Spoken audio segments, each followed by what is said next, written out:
Okay, folks, hang on. This is going to be wild, good, and a lot of fun. We're going to be talking about church facilities from the perspective of you who are in the local church. We're going to be talking to you pastors, to you XPs or executive pastors, associate pastors, anybody that has any type of connection to the church. It may be elders and deacons, just interested lay leaders, and we have the church facility experts with us. And so if you have not met them, I'm going to introduce them again. Todd Brown and Isaac Brown, gentlemen, both welcome. Todd, you've done this several times, and uh, every time you've done it, I've just been amazed at all this in that mind of yours related to facilities. Welcome to you. Well, thank you. I'm happy to be a part of this, and it's been a great partnership with the church. And I feel like we're really able to help the church with their facility needs. So it's been exciting. Well, I'll just simply say you don't have to feel like it. You are. You are doing it. You're helping the church significantly. Isaac, for those of you who enjoy our webinars, Isaac represented Brown in the last webinar and did a terrific job. And just want to welcome you back. I know that you've done different things with us, Isaac, and you're now becoming more frequent with us. You notice Sam is absent. I have no idea where Sam is, but I'm glad you're here, Isaac. So at least we have some level of non-elderly status on the screen. Oh, I'm happy to be here, Thom. Great to have you. Hey, okay, guys, that's what we're going to talk about now. Just as a reminder to all of you, the area that we're going to be talking about in this particular episode is called the exterior of your church facility. We're going to talk about why that's important. We're going to focus on that. There's so many areas that Brown can help with, and that's why we call them the church facility experts. And you can use their regular URL, or you can go to churchfacilityexpert.com. But we're going to talk about the facility, and we're going to talk about it in terms of first impressions to begin with. Todd, let me start with you.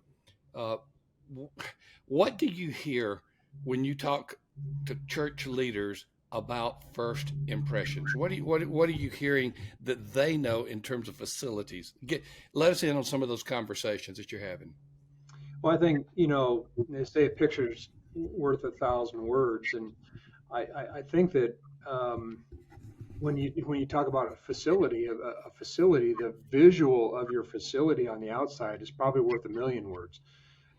It's saying a whole lot about your culture, and culture is a big thing today, for the church. So when people are driving up and they're looking at your facility, whatever they're seeing, however they're perceiving that, that is speaking real loud to So them. yeah, so many of our church leaders think that first impressions is a ministry they have, a greater ministry. It is that.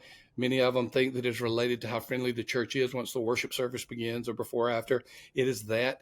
But first impressions are really the facility before there's anything else. And so that is absolutely right. I got to tell both of you guys a story, and then I'm going to turn to you for a minute, Isaac.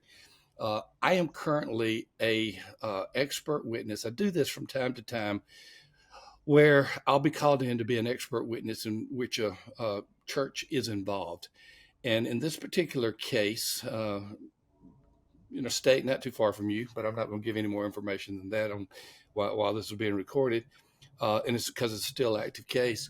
The city, through eminent domain, took the entire outside parking lot of the church.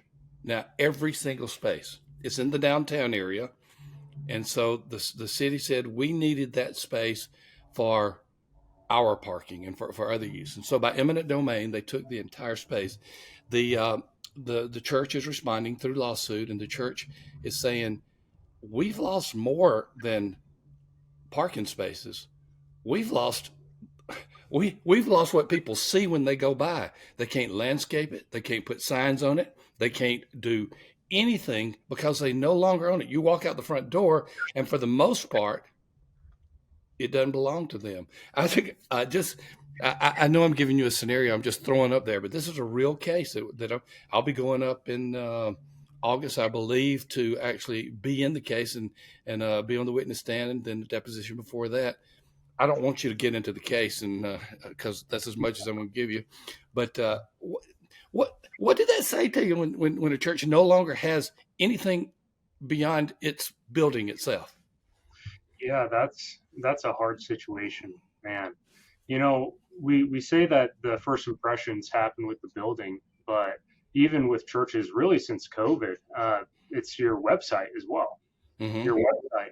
And what we're seeing a lot of times is that when churches have really good websites, they're often trying to communicate a particular culture that a church Right. is that a potential attender might be expecting to come. And churches are really good at communicating their culture on their website. But then what happens a lot of times is when a person comes for the first time, um, what is communicated on their website does not match their facilities, Mm-hmm. and it almost feels like they're sold a false sense of goods, you know, and instead of goods.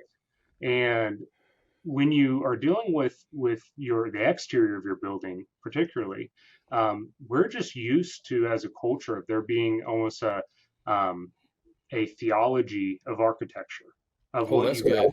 Yeah. and you can tell if you have a church that looks like a church. They're probably a little bit more traditional. They're probably a little bit more high church. And if you're meeting in a Walmart or a strip mall or something like that, it's going to be a little bit different experience. And so sometimes what's communicated online is not what people see when they first drive into a parking lot or when they drive up to the church and they start questioning, am I in the right place? And so it's really important that even with that first impression, with your exterior of your building, your landscaping, all those kind of things, that you're being cohesive with what you are representing online, what you're representing through your marketing or whatever it may be. And this particular church cannot do any landscaping.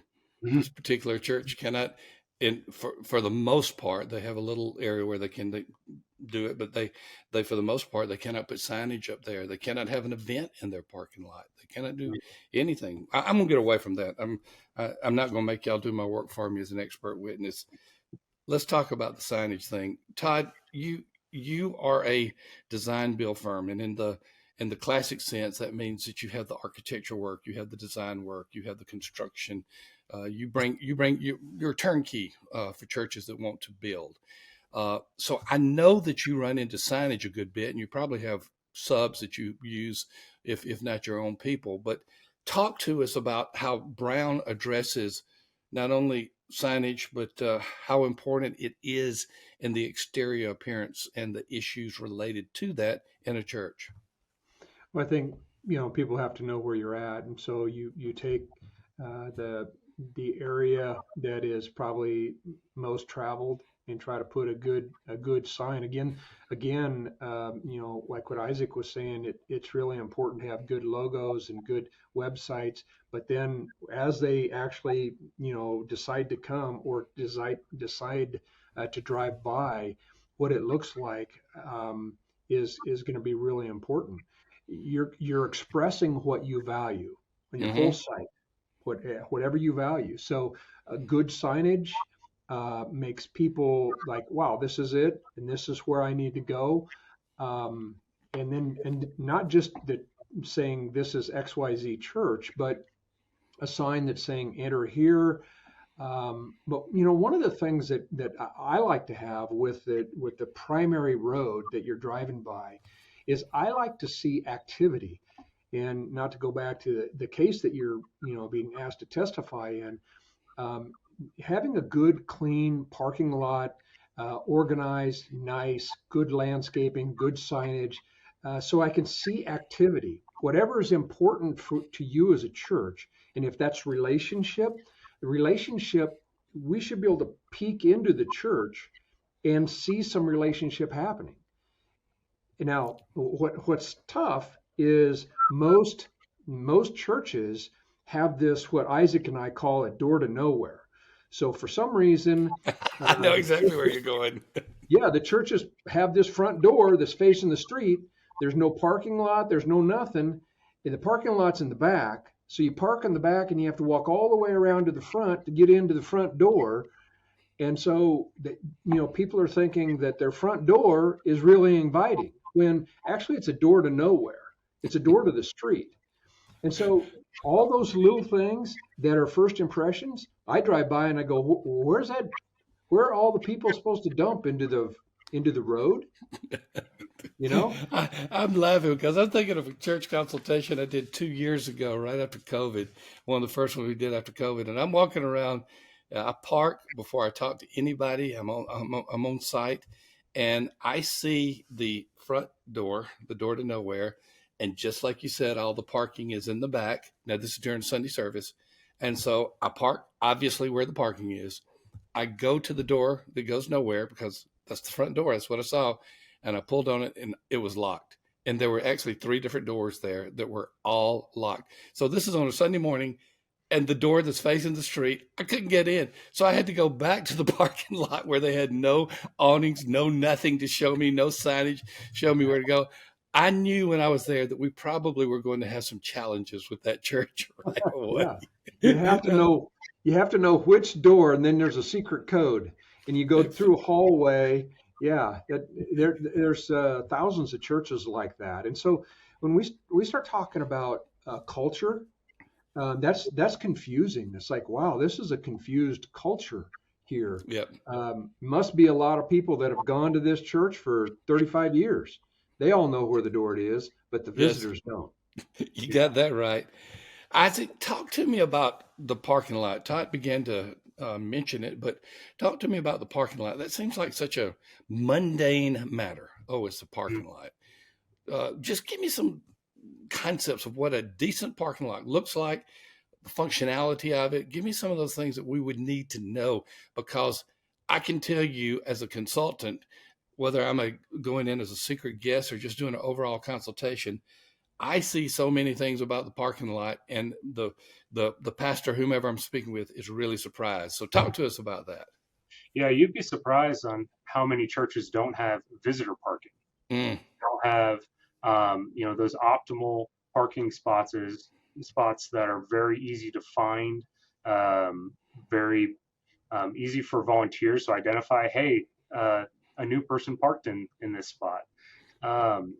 Having visitor parking is really important, but also making sure that you're laying out your parking lot in the correct fashion where it's safe. That's another portion, and we'll probably end up getting into that in future podcasts here. But having a safe parking lot where a family can be walking in, and they don't have to be worried about stepping in front of a car and things like that. The other thing is intuitiveness. We're very used to, especially in the Midwest where we're at, we have a lot of room for parking out here. And so you have the big parking lots like Walmarts and things like that. And it's very simple to understand where are the exits and what's the traffic flow and those kind of things. But starting in your parking lot, everything needs to be extremely intuitive to the newcomer. We brought up the doors to nowhere and things like that. One thing that we say all the time to churches is that's just not kind. Clarity is kindness. And you should constantly be trying to make things more clear if you want people to understand what it's like to be in your church, that you are kind people. And if you have a door to nowhere and you have things that are a little bit more confusing, trying to eliminate all those kind of roadblocks through signage or through volunteers. Honestly, one thing that I've seen a lot of churches do is that they've started to have parking ministries. They've started to have people out in the parking lot trying to help people. And this is a weekly thing, not just on Easter and Christmas when the parking lot is getting full and you're having to navigate people through. But what you can't solve by pouring a new parking lot, try to solve it in some creative ways and get your people involved. You are so right, because we have been working with 2 or 3 churches right now where they're saying we have got to get greeters out into the parking lot because we have people who are confused once they pull up to it. I want to ask, and I'll just switch over to Todd for this one. It seems like I'm on the parking lot mania today. I don't want to dwell on that, but I see too much of it. I have this. I'm picky, but I like striping. I like clear striping. I don't. First of all, if it's not clear, it looks like it's a messy church. It doesn't look like it cares about anything. And then, second of all, to go back to Isaac's issue, there's the safety issue. If you're not clearly knowing where you are supposed to park, am I overreacting, Todd? Just to say that I think striping is important. No, striping is extremely important. You've got to have boundaries for people, or they're just going to park wherever. And there's a lot of rural churches out there that have the gravel parking lots, and they're going to have to at least have a line in the front, so and some kind of a little curb that people can nose in. And I've just found if they'll do some of those simple things, it's really going to help everybody stay organized. The other thing that Isaac started talking a little bit about is flow. We like to have people walking specific directions and flow in their parking lots. There's a right and a wrong way to set up your parking lot so they're safe. And Mm-hmm. we're going to talk about that a little bit, maybe in the next episode. But there's definitely confusing parking lots, and then parking lots that just flat out are not safe. Well, at least you didn't make me think I was some type of obsessive compulsive idiot because I look at striping and say that does not look good. Let's talk about another obvious one, Isaac. Landscaping. I guess if you're doing something that is a turnkey job, your company Brown is going to have a lot to do with landscaping as well. It's going to be a part of the plan. Sometimes, it really depends on the project. When we talk about landscaping and those kind of things, um, it really speaks to the quality. It's kind of like showing up to someone's house and seeing if they have a good lawn, right? Now, I don't judge people if they don't have all the different plants and all the different um, gardens and things like that in their lawn, and are keeping track of all those kind of things. But when you come to someone's house, and they have a nice lawn and they look like they're expecting company, you know that's nice. It says something about them. And in the same way, it says something about the church. Now, one thing that we deal with a lot when it comes to landscaping is, you know, spaces where churches can hold activities. Mm-hmm. Um, I would kind of lump in things like play sets and outdoor seating and those kind of things, kind of in that overall landscaping type category. And it just comes back to, it looks like you're ready for people to come onto your site. It looks like you're planning on people sitting outside and enjoying the area. And all of that speaks to a greater culture that your church has. And if you don't have those things, or if you're letting those things go downhill, then it also is speaking about your culture and what you value. And yeah. It's very difficult, with the older church that's maybe in the center of town at First and Main, and you got 10 feet from the church to the street, and it's all concrete.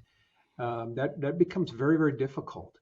With the whole first impressions thing, it looks way more institutional. And Mm-hmm. so you're going to have to overcome some of this. There's some ways to overcome those things. Elevation changes, I think, of the older churches and the smaller churches that were built, 50, 100 years ago. All of that, you need to know that your facility is going to communicate your culture. It just simply is. This is good stuff. We're talking to Todd Brown and Isaac Brown of Brown Church Development Group. They are the church facility experts. You can go to churchfacilityexpert.com, or you can just click onto their URL there because we have it as well for Brown Church Development Group. Uh, they are the type of people that they want to help you. And so if you call with any type of facility or related issue, they're going to either do the work and help you do it, or they're going to point you in the right direction. We always know when we send someone from Church Answers to Brown that they are going to be in incredible hands. So before we go, I know that we got some more episodes we're going to do, but there may be that strange person that only wants to listen to about exteriors, and they're not going to listen to the other 2 episodes. So I want them to hear about Brown. Either one of you, both of you, just give me some closing words about what you're up to, and share with them in our audience anything you want to share about Brown. Go with you, Todd, and then we'll close it out with Isaac. Okay. Well, we are a full service church development organization helping churches with their facilities. If it has to do with a facility, we help, and we're trying to do this in a way where we can help a range of churches. We can help the really big churches, which that's easy to do, but we're trying to provide more services to the smaller churches. We do a lot of facility planning, master planning, creating strategic growth strategies for churches, which we did a number of podcasts around that theme, Thom, several months ago. It was gold. It was. Yeah, we felt like, man, we helped a ton of churches and continue to do that. So if it has something to do with your facility, we pretty much can help you. Isaac? Yeah, absolutely. One thing I would say, just really want to encourage the church leaders out there that, you might not have the most ideal situation with your facility and the exterior. Sometimes you can't control everything, but try to control what you can control. Grab at some of that low-hanging fruit. Encourage your people to buy into it and to slowly just start shaping the space around you and communicate the kind of culture that you feel like God has called you to have. And we'll give you a couple of those tips if you'd like to reach out to us. I'd love to speak to any of the church leaders out there. But yeah, just want to encourage you guys to keep on spreading the gospel and doing so even in your parking lots. That sounds great. Thank you both, gentlemen. Anytime y'all talk, it's gold. And that's one of the reasons why the Church Answers community and so many of the thousands of churches that we connect with together absolutely love Brown Church Development Group. Once again, churchfacilityexpert.com. If you want to just go to that URL, that is one of the easy things to remember and to go to. And I'm serious. If there's anything related to your facility, anything, these are the people that can help you. And if you don't think you need a master plan, think again. It's not as complex as it may seem to you, and it is something that can help your church.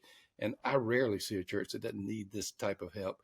And I'm adding to this. I'm not trying to prolong this, but you have done some master plans virtually, have you not? Am I correct in that? Yeah, actually, most of our master planning can be done virtually. If we have a good set of drawings from the church and we use Google Earth, we've done tons of master plans and never had to have the expense of going to the site. Good Again, to know. Our master planning is more of a strategy than a design. We're not going to get into complete design, but it's going to be a strategic growth, facility growth strategy. I like that. Well, you see why we love them at Church Answers, the Brown Church Development Group. The churchfacilityexpert.com is the URL that we're recommending you go to check them out. And as always, this is a special series on Rainer on Leadership. We have 2 more that are coming up. I think we're going to entitle this one maybe with the subtitle, The Door to Nowhere. And we'll see how that resonates with people. Thank you all for being here. Thank you, Todd. Thank you, Isaac. And stay tuned if you are listening to this or watching this episode on YouTube. There are a couple more that we will have ready for you immediately. We'll see you or hear from you in the next episode.